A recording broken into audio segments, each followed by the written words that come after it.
अगर मैं आपसे कहूं कि उत्तराखंड के एक छोटे से गांव में रहने वाले एक युवक ने बिना किसी बड़ी कंपनी के सहारे एक ऐसी मशीन बना दी है जो ज़मीन छोड़कर आसमान में उड़ सकती है, तो शायद आपको बिल्कुल भी यकीन ना हो, लेकिन ये सच है। और इस कहानी का सबसे हैरान करने वाला हिस्सा ये नहीं है कि उसने उड़ने वाली मशीन बनाई। हैरानी की बात यह है कि आज से करीब 12 साल पहले इसी युवक ने अपने गांव में एक हेलीकॉप्टर भी बना दिया था, लेकिन जब उसे उड़ाने का समय आया तो प्रशासन ने उसे उड़ने की इजाज़त ही नहीं मिली। क्या उस दिन उसका सपना टूट गया था? नहीं, उसने इंतज़ार किया, सीखा, प्रयोग किए और आज 12 साल बाद वही सपना एक नए रूप में आसमान में दिखाई दे रहा है। लेकिन यहाँ कहानी अभी शुरू होती है, क्योंकि सवाल ये है कि आखिर इस उड़ने वाले मशीन में ऐसा क्या है? क्या ये सच में भविष्य की फ्लाइंग कार बन सकती है? क्या पहाड़ों में सड़क के बिना सफ़र करना संभव होगा? या क्या आने वाले समय में ऐसी मशीनें मरीजों को अस्पताल और राहत सामग्री को दुर्गम गांवों तक पहुंचा पाएगी? और इन सबसे बड़ा सवाल वो ये है कि अल्मोड़ा के एक छोटे से गांव से शुरू हुआ ये सपना क्या सच में भारत की पर्सनल एयर मोबिलिटी की कहानी बदल सकता है? आज की ये पूरी कहानी है रवि टमटा और हैप्पीडा स्काई नेक्स की। रहस्यों और आस्था की दुनिया में आपका स्वागत है गाजेंद्र सिंह दासिला ब्लॉग्स। वीडियो शुरू करने से पहले ज़रा इस तस्वीर को आप गौर से देखिए। उत्तराखंड के अल्मोड़ा के एक छोटे से गांव के रहने वाले रवि टमटा ने आखिर ऐसा क्या कर दिखाया कि केंद्रीय मंत्री श्री अजय टमटा जी खुद उनकी तारीफ करते नजर आ रहे हैं। आखिर अजय टमटा जी रवि टमटा की किस उपलब्धि की तारीफ कर रहे हैं? क्या वजह सिर्फ एक उड़ने वाली मशीन है, या फिर इसके पीछे छिपी है 12 साल पुराने एक ऐसे सपने की कहानी जो कभी प्रशासन की अनुमति न मिलने के कारण अधूरा रह गया? आखिर रवि टमटा ने ऐसा क्या बना दिया कि जिसकी चर्चा आज अजय टमटा जी कर रहे हैं? अजय टमटा जी आखिर किसकी तारीफ क्यों कर रहे हैं? और रवि टमटा की इस पूरी कहानी के पीछे की असली कहानी क्या है? तो कहानी शुरू होती है अल्मोड़ा के एक छोटे से गांव से, लेकिन पहुंचती है सीधे आसमान तक। रवि ने एक छोटी सी अपनी वर्कशॉप में लगातार बहुत सारे इनोवेटिव आइडियाज को लगातार परिणाम दिया है। मैं स्वयं जो भी चीज रवि बनाते हैं मैं उन सब चीजों को बहुत ध्यान से देखता हूँ, और इन्होंने बहुत सारे इनोवेटिव आइडियाज को एक छोटी सी पिताजी की परंपरागत वर्कशॉप से, स्वयं के मेहनत से, स्वयं के प्रयास से बहुत सी चीजों को पहले भी बनाया है। इसने ग्रास कटर भी बनाया, एक बार एक छड़ी भी बनाई जो कि जंगलों में जाने में खतरा ना हो। फायर के लिए भी इन्होंने काम किया, और साथ में इन्होंने सिंगल सीटर हेलीकॉप्टर भी बहुत 10-12 साल पहले बनाया था। अभी ये इनोवेटिव आइडिया जो भारत अभी सोच रहा है, और माननीय प्रधानमंत्री जी के मार्गदर्शन में जैसे स्टार्टअप इंडिया के माध्यम से युवा वैज्ञानिकों को आने का अवसर मिला है, उसी अवसर को देखते हुए और इनकी स्वयं की प्रेरणा से आज इन्होंने खुद एक तो बनाना होता है फ्लाइंग कार को बनाने के साथ ही उसको स्वयं चलाना, पायलट बनाना, उसको आप देखो टेकअप और करने के बाद लैंडिंग बहुत स्मूथली करना, ये अपने आप में बहुत ही आश्चर्य का विषय है।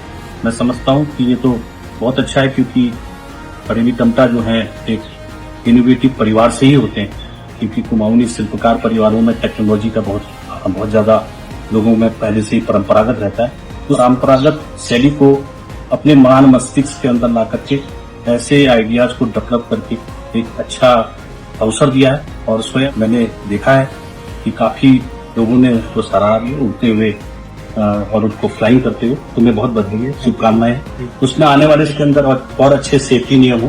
भारत इस टेक्नोलॉजी के अंदर आत्मनिर्भर बने, सरकार का पूर्ण सहयोग। लेकिन जरा सोचिए, अगर हैप्पीडाई स्काई नेक्स्ट अभी सिर्फ एक प्रोटोटाइप है तो आखिर इसकी चर्चा इतनी दूर तक क्यों पहुंच गई? क्यों एक छोटे से पहाड़ी गांव के इस युवा की उपलब्धि की चर्चा देश के बड़े बड़े नेताओं तक हो रही है? और मल्लिकार्जुन खड़गे जी भी रवि टमटा की इस उपलब्धि का जिक्र कर रहे हैं।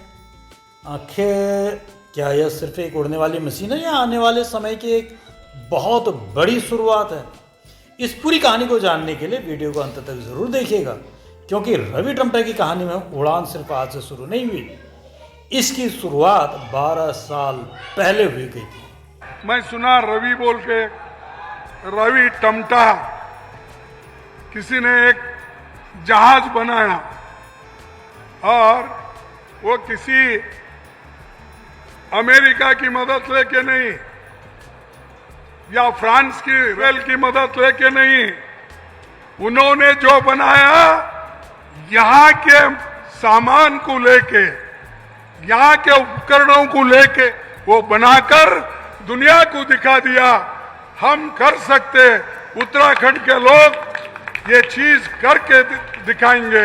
ये कहकर उन्होंने करा, आज पूरे लोग देख रहे हैं। जिस पल का इंतजार रवि टमटा ने वर्षों तक किया था, उस पल को अपनी आंखों के सामने सच होता देख उनके पिता खुद को नहीं रोक पाए, उनके आंसू छलक पड़े।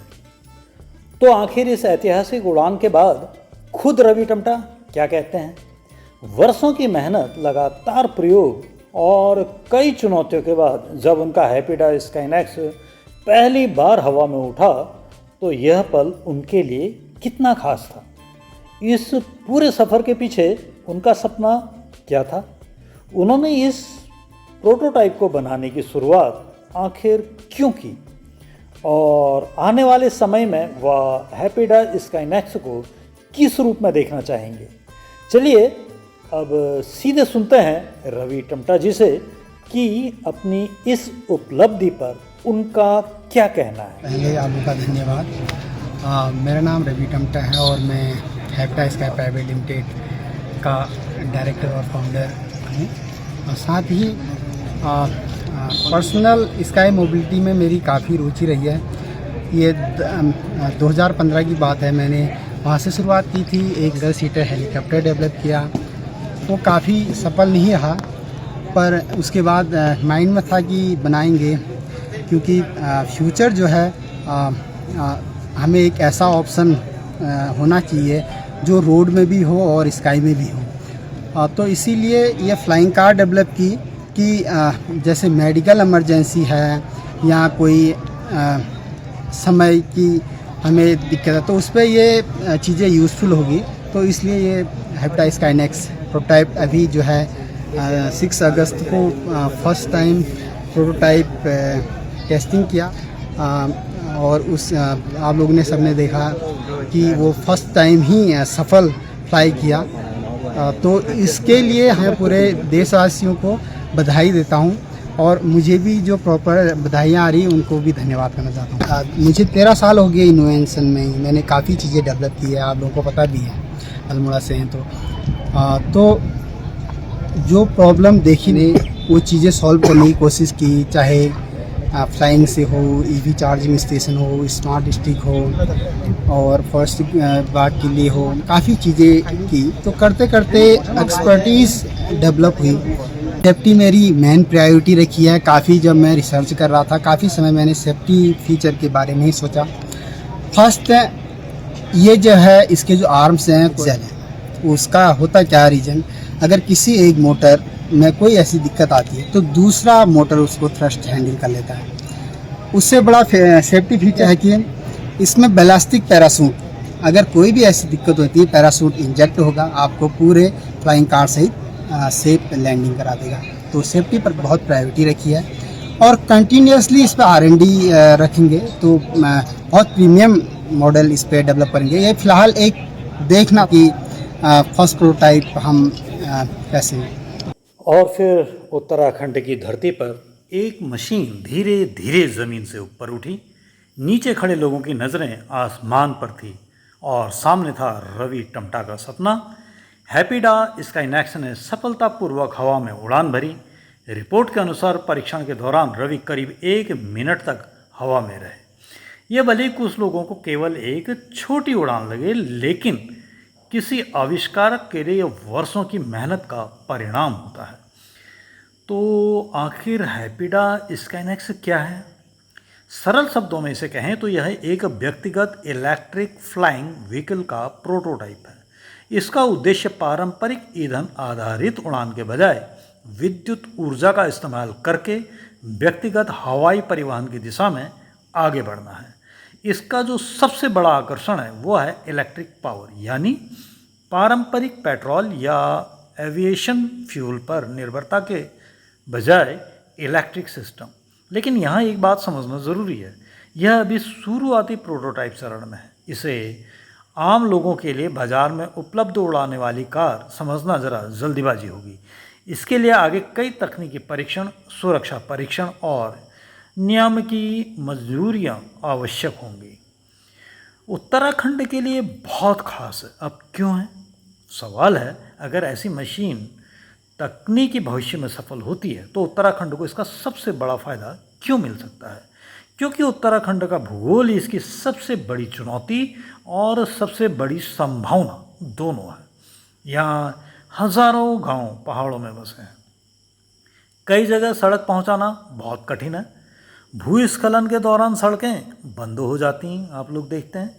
बाढ़ और प्राकृतिक आपदाओं में कई क्षेत्र घंटों या दिनों, कई महीनों तक कट जाते हैं। ऐसे में व्यक्तिगत या छोटे हवाई वाहन भविष्य में महत्वपूर्ण भूमिका निभा सकते हैं। फिर आती है बात आपदा राहत की। कल्पना कीजिए, किसी पहाड़ी क्षेत्र में भूस्खलन हुआ, सड़क बंद है, लेकिन राहत सामग्री पहुंचानी है, तो भविष्य में ऐसे छोटे हवाई वाहन इस तरह की परिस्थितियों में उपयोगी हो सकते हैं। और फिर आई बात मेडिकल इमरजेंसी। किसी दुर्गम गांव में मरीज को तत्काल अस्पताल पहुंचाना है, तो अगर तत्कालीन सुरक्षित और प्रमाणित होती हैं तो व्यक्तिगत हवाई परिवहन भविष्य में ऐसी सेवाओं में भी उपयोगी हो सकता है। पर्यटन में उत्तराखंड पर्यटन की दृष्टि से भी इसका इस्तेमाल कर सकता है। तो ये जो रवि की कहानी है, सिर्फ फ्लाइंग कार की कहानी नहीं है। रवि टमटा की कहानी को सिर्फ एक उड़ने वाली मशीन की कहानी समझना शायद अधूरा होगा। उन्होंने चीड़ की पिरूल से पाइन पीट बनाने वाली मशीन विकसित करने पर भी काम किया है। यानी एक तरफ आसमान में उड़ने वाली मशीन, तो दूसरी तरफ पहाड़ के जंगलों से निकलने वाली पिरूल को उपयोगी उत्पाद में बदलने की मशीन। यही सोच किसी इनोवेटर को एक अलग इनोवेटर बनाती है। रवि ने जूनियर हाई स्कूल तक की पढ़ाई सन्नरगढ़ से की। इसके बाद नैनीताल के CRST कॉलेज से इंटरमीडिएट किया और नैनीताल परिसर से फिर उन्होंने स्नातक की पढ़ाई की। लेकिन उनकी असली पहचान किसी डिग्री से नहीं, बल्कि उनके प्रयोगों से बनी। एक छोटे से पहाड़ी गांव से निकलकर पहले हेलीकॉप्टर बनाने की कोशिश, फिर वर्षों की मेहनत और अब इलेक्ट्रिक फ्लाइंग व्हीकल का प्रोटोटाइप।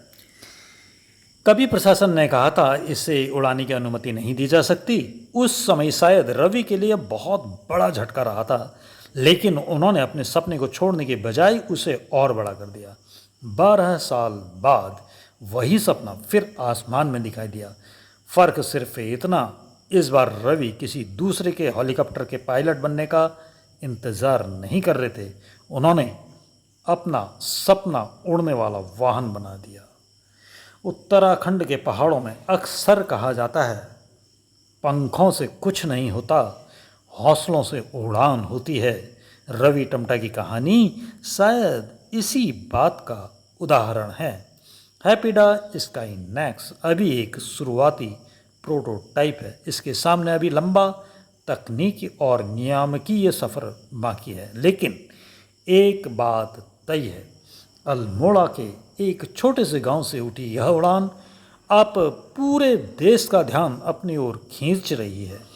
सवाल यह नहीं कि रवि उड़ने का सपना देख सकते हैं या नहीं, सवाल यह है कि अगली उड़ान अब कितनी ऊंची होगी।